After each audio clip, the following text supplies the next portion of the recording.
mayong adlaw ipapahulay ka na to mga pinangga maigsoon karon kay November 2 man karon dagan karon nagaadto sa mga luganan nagahimo og mga pagmisa mga pagampo aron nga matabang ang mga patay nga tao aron malangit igsoon. Sumala sa Biblia di na gyud na madala ng mga patay nga ampuan misahan Ezekiel 18:20 ang kalag nga makasala kini mamatay, ang anak dili magapasan sa kasalanan sa amahan, ni ang amahan magapasan sa kasalanan sa anak. Ang pagkamatarong sa matarong anak kaniya o ang pagkadaotan anha kaniya. Klaro gyud mga higala maigsoon. Dugangan na to ha, nga di na gyud matabang ang mga taong namatay na diha sa lubnganan karon ampuan. Kay samtang buhi pa ang tao kung unsa ang iyang binuhatan mao ginay madala niya. Pinadayag 14 bersikulo 13. Og nabati ko gikan sa langit ang usa ka tingog nga nag-ingon, bulahan ang mamatay sukad karon mga matay diha sa Ginoo. Bulahan gayud nag-ingon ang espiritu aron makapahulay na sila gikan sa ilang mga paghago kay ang ilang binuhatan mukuyog man kanila. Klaro na no, dili na gyud na matabang na mga higala maigsoon bisan unsaon pag-ampo. Hebrehanon 9 bersikulo 27 ini kamatay na sa tao mao danay hukom. Di na madilag ampo bisan unsaon na ninyo na ampo mga higala.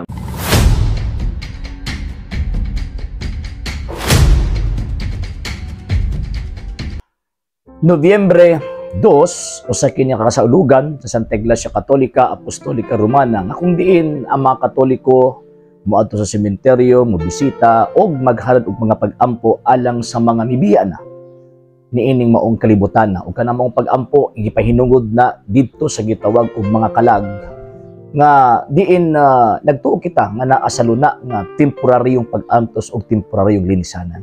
Mga higalang maigsuon kining ato ang tagaan og reaksyon kining amigo nato, I think siguro mura og gikan na sa Seventh Day Adventist ug masabtan nato nga supakid sila sa paghimo og pagpamisa sa pagampo alang sa gitawag og mga nibiya na niining maong kinabuhiya. Pero ang problema is ilang isuksok ang ilang sayop nga pangunahuna concerning sa pagtulunan o doktrina sa Iglesia Katolika mahitungod sa pagampo alang sa mga nangamatay. Mo ni problema. Karon unsa may sayop nga iyahang tawag ining gi-present. Ang sayop tungod kay naa daw cognitive teaching nga kining ato ang mga pag-ampo para sa mga mibiya na niining mong kinabuhi aron daw sila maluwas. Actually, half truth partly correct, partly wrong. Ngano man kumingud manggudta og aron sila maluwas ang interpretation sa Santa Iglesia Katolika Apostolika Romana bahin ni anang maong buta nga ang word nga luwas kung gamiton kini alang sa pagampo sa mga mibiya na niini kinabuhi ana nga term nagapunting kana sa pagpahigawas pagdali sa pag-antos or temporaryong pag-antos nga nahiaguman sa maong kalag nga naa sa gituuhan natong lugar nga purgatoryo. Kaya atong pagtung Katolika manggod mga higala ug mga igsuon, after death is judgment. Human sa kamatayon hukom. Imposible man na nga hukman sa Dios ang tao unya pagkahuman wa si ato bangon ayang hukman. Dili. Naagid say hukman. Ug kanang hukman niya mao tong kalag sa tao. Ecclesiastes chapter 12 verse 7.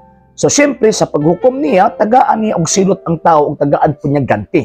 Katong ganti refer kana ni adtong mga kalag nga mibiya na or naatubang sa Ginoong Dios nga kundiin naa sa estado sa grasya, walay damyo sa ilahang mga sala. So mao lang diretso langit. So mao tong ganti.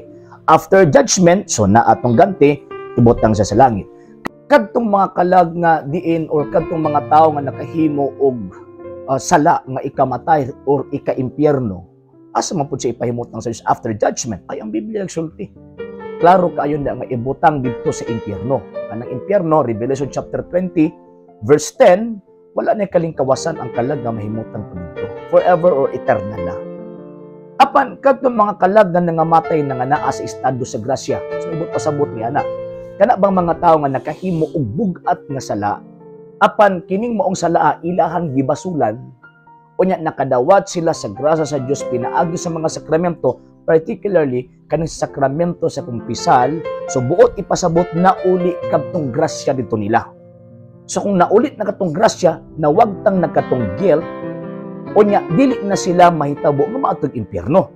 Kaya nawagtang naman tong guilt, nawagtang naman tong gitawag og kanang esensya nga diin ang kalag mamatay or ang kalag maimpyerno.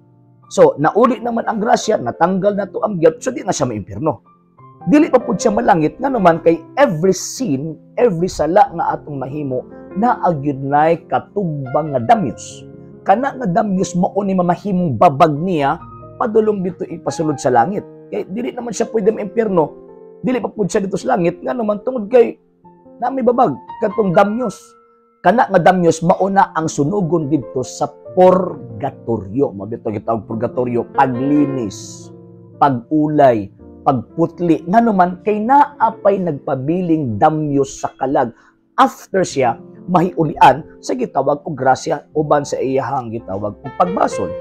So kung kanang maong damyos di na to na mabayaran aning kalibutan na dauban na dito sa purgatorio, dili na maimpyerno. Dili pa pud na malangit. Nga naman kay dili man pwede nga naay kalag nga makasulod sa langit nga naapay kung sa ato pa ba naapay bagahe ba kung baga. Dapat limpyo na pagsulod dito sa langit. So karon sa dihang hukman na sa Dios nga iadto siya tawag anang purgatorio, so dito na niya antusan. So karon kung maingon ang Dios dito kay siyempre temporaryo lang man, kung maingon siya sa kalag nga o sige usa ka gatos ka tuig ka diha. Unya, according sa mga santos, kana ang mga lugar nga purgatorio, wala na'y kalainan sa kainit sa impyerno. Kanang kalayo nga naa sa purgatorio, mausab ng kalayuha nga naa sa impyerno. Ang kalainan lang kay sa impyerno, again, at akong iuga ganina, forever na siya dito. Pero kanang purgatorio, temporal, temporary.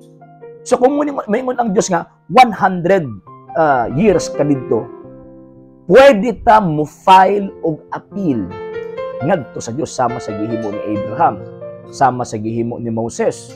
O di ba katong ingon sa Dios nga ako nang sunugon ang Sodoma ug Gomora. Ingon siya ang Abraham na kung makakita ka Ginoo og napulo ka mga santos o mga balaan nga tao, sunugon mo pa ba ang maong gitawag og Sodoma ug Gomora?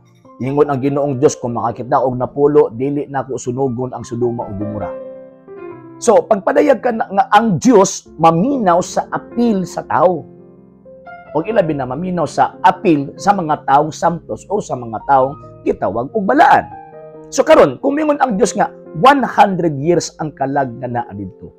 Ang appeal nga himuon sa mga buhi, kita nga mga buhi ug katong sa mga santos nga naa sa langit, nga palingkawason sila sa madali nga panahon ni anang maong luna nga pag-antos. Mo na kanang word nga luwas na ginagamit na to sa panahon nga mag-ampo ta para sa mga nangamatay na dili tungod kay luwason sila sa impyerno, no. Kung dili tungod kay palingkawason sila sa hinanali nga panahon sa luna nga diin ilahang na sinati dito sa purgatorio nga temporaryong pag-antos. Kanang naa sa unahon na aning atong amigo nga kining member sa 70 Adventist. Ang ilang unahon na nga luwason pa din nato from the hellfire. No, dili na mao. Dili na mao. Ang pangunahon na sa Iglesia Katolika Apostolika Romana, luwason ang mga kalag ni adtong mga kalag nga wa na impyerno apan naapay gibayrang mga damyos. Kung kana nga maong mga damyos is bayaran na pinaagi sa pag-ampo. Nakita mga Katoliko, mubisita tag minteryo to offer prayers para sa ilahang kalag kay wa ta kabalo. Basig gibutang na dito sa purgatorio. So kinahanglan ta mo file og appeal. Wala kun ang Dios ang ato ang pangayuan sa iyahang kaluoy, mo na may tagkaluy-an mo siya. Ngano man kay ang Dios lamang ang magkahatag og kaluoy sa tao. Kung mo invoke ta sa mga pangalan sa mga santos, ang ato ito mag-igampo mo siya. Nga naman kay para tabangan ang maong kalag nga makalingkawas ni ining maong gitawag og lunaa. Buot ipasabot naa pa siya kalingkawasan. Ang impyerno manggod wa na kalingkawasan. Wa na kalingkawasan. So, ang kalag nga naa sa purgatorio wa na kahigayunan pang maimpyerno. So, mali ng ilahang notion, mali ng ilahang interpretation sa doktrina sa Iglesia Katolika nga mag-ampo ta para dili maimpyerno or para maluwas impyerno. Wrong. Pag maimpyerno ka, di na ka kalingkawas ito. Pero kanang ato ang giampo nga mga kalag sa mibiya na niining maong kinabuhia, kana mga kalaga wala maimpyerno. Wala pa pud nagkaadtong langit. Hinunua giandam sila para sa langit. So muna akong mga pag-ampo, dako nagkahimuan sa Dios, ilabi na kung mag-ampo ta nga naata sa estado sa grasya, nga naman kay pamation ta sa Dios. Kung naata sa estado sa sala, St. John chapter 9, verse 31, nasayad kita nga ang Diyos dili mamati sa mga taong makasasala. Apan tagdon niya kadtong mga taong nga nagtuman sa iyang gisugo kanila. So mo nang every time nga mo bisita ta dito sa sementeryo, ilabi na karon nga November 2, dapat naata sa estado sa grasya aron ang indulhensya nga ato ang madawat. Unya atuan ipasabot ang indulhensya. Aron ang indulhensya nga ato ang madawat, makadawat pud usab kadtong gitawag og mga nangamatay na nga naa sa gituuhan natong purgatorio. Kay every time nga mohimo manggud ta, nakaapekto manggud na dito sa mga kalag sa puso, especially sa ato ang intention to pray for them. So mo na mali nang giingon nila nga nag-ampo ta para maluwas ng kalag sa impyerno, no? Dili na ingon ana ang ato ang doktrina. So kining ato ang amigo nga member sa Seventh-day Adventist, gibutang-butangan ta niya sa atong doktrina. Gibutang-butangan ta niya nga mo dako na atong pagtuo, pero di na mo ato ang pagtuo. Someone ang mga higalag mga igsuon kinahanglan maminaw ta or mamati ta sa tudlo sa Iglesia Katolika, dili anang tudlo nga mibutho lang. Ni tudlo ni anang mga pundok nga mibutho lang ni adtong 1863 nga naman ilaron lang ta. And sa laing bahin, tawag ko kay adlaw ipapahuli man daw karon kay Sabado, sumala pa nila. Pero tanawa, nag-video, ibabawal man na. According sa balang kasulatan nga maghimo kag extra movement, ilabi na sa adlaw ipapahulay. May gani kay wala mo na ilalom sa Judaism, kina ilalom sa Judaism, kandidato gimos patay.